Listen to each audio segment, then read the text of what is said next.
tuturuan ko sila ng doktrina ng translation, huwag mo muna i-close ang iyong mind. Pwede. Pero, ang tanong is, ganun ba kadali? Ang sagot ay hindi. Nakuha niyo po? Hindi. Kailangan, kung sa panahon ng dito, kailangan ng order ng hari. If it takes, kailangan ng order ng higher power. Sino lang ba tayo? Magkukuha tayo ng mga committee na papakinggan kaya tayo? Oh, maggawa kami ng translation!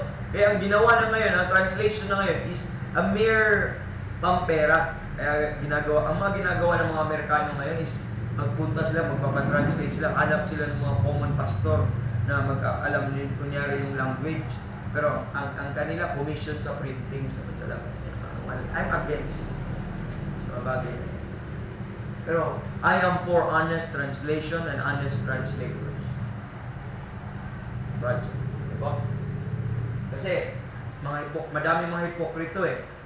Like for example, hindi na nga pwede i-translate ng Tagalog kasi wala nga mga ganon. Sige, given na walang ganon, huwag kang mag-Tagalog kung against ka ng translation. Ang ginawa mo, mas kinurap mo palalo.